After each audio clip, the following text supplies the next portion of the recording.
Ready. Yep. We're backstage with Flapper in Birmingham with Canterbury. How are you guys today? We're good. Very well, thank you. Yeah. Which, do you mind explaining to our viewers how Canterbury came to form?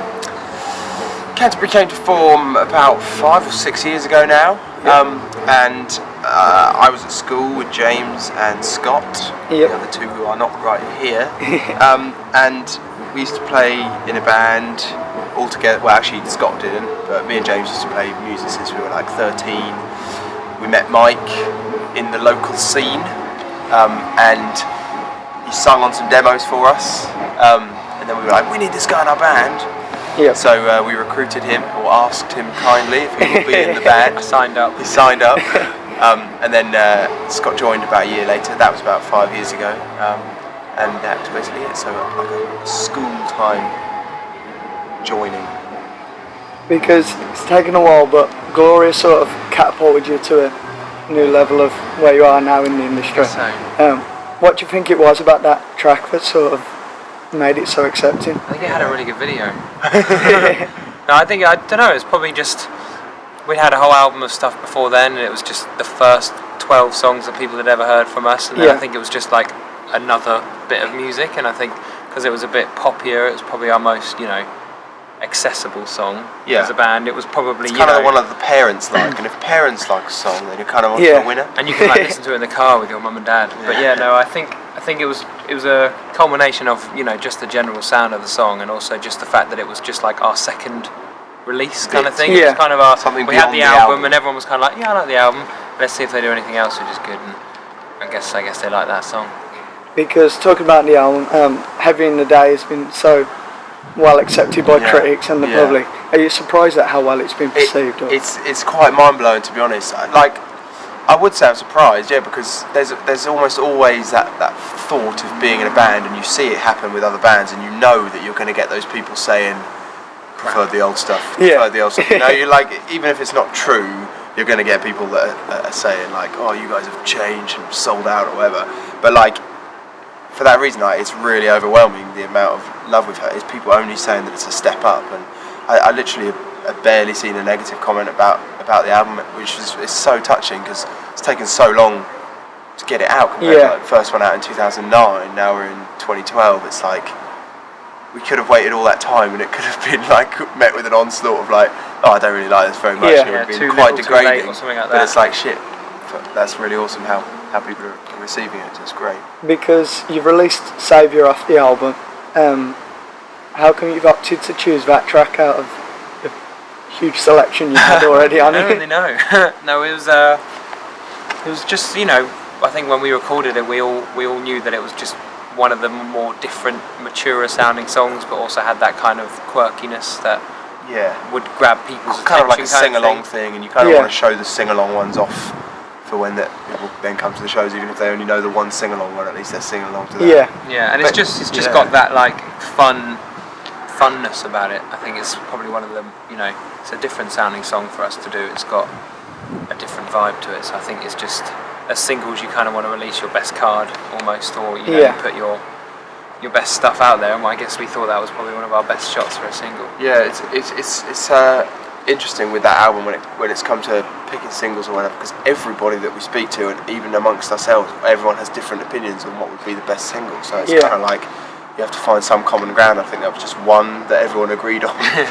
So it's like let's choose that one. Because this is your second date on your 3-day mini tour, and you're out with me. What have they been like to tour alongside, or what are they like to capture live?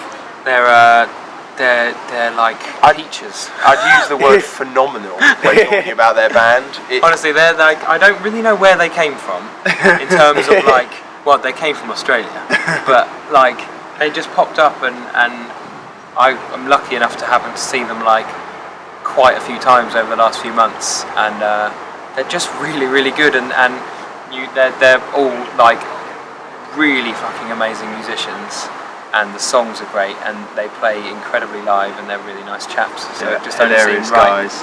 So I mean, we've only done one date so far, so it's kind of like touring buddies as far as they go. Perfect so far. But we'll see. It's awesome being able to play with a band like that, though. Really great.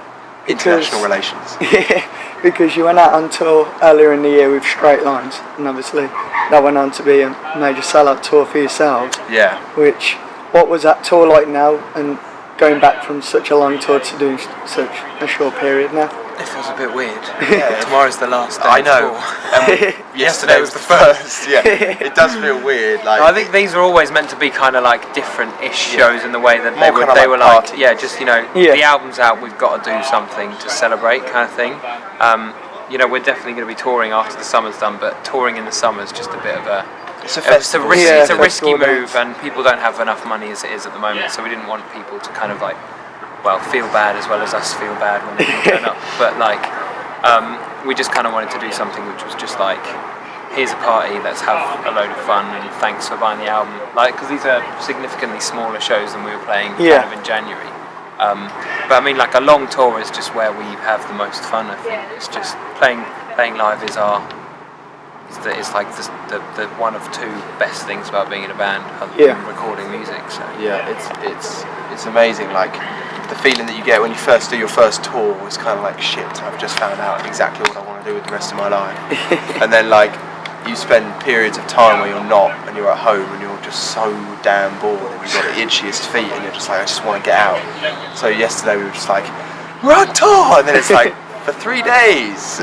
But it's cool. It's cool to do 3 days of new songs, because it's when you do a tour where you're playing like 3 or 4 new songs for the first time, it's always a bit weird, and you're like, will people like it, will people not? But these are kind of, they're not practice shows, but they're less pressure than a usual show to play, because like now all of a sudden we have a whole other album we can play in our set. We've for like 4 years we've had one album plus a few other songs that we can play. So all of a sudden we've been given this other 12 tracks that we can put into our set, which is really nice. So these 3 shows are like a perfect way to kind of just get used to playing the new songs. So when we do eventually tour again, we can feel a bit better about playing them. So it's good. Because you mentioned that you're preparing for the summer of festivals. Are there any in particular you're looking forward to? Well, we got announced today for Merthyr Rocks, which is I think that's going to be great. I think it's building kind of bigger and bigger each year. Have they only been going a couple of years? Yeah, I've only heard of it for a few years. years. I think it's only been a few. But no, I think it's getting like quite exciting, that one. Kind of the South Wales scene is obviously super strong. Yeah. Excited for that one. Doing Why Not Festival. Festival. Why Not Festival. Which looks like it's going to be wicked. Yeah. Kind of more of a real festival, that one, I think, compared to what we're used to. Yeah. And doing Underground Fest as well. A couple of little other bits and pieces. Festivals are really, really fun though. Yeah. Really cool. Which, our final question, if you had the opportunity to tour with any particular band, who would it be and why? I want to do the Fleetwood Mac reunion tour next year. Because A, I fancy Stevie Nicks. Still. And B, still. And B, they are probably just the best collective songwriters ever to have lived. Yep. So that's a good answer.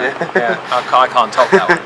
I concur. So, anyone watching this, send Stevie Nicks a letter. Fleetwood Mac's agent is watching this. Look us up. Come down to the Barfly tomorrow and watch and see if you like it. But yeah, cheers.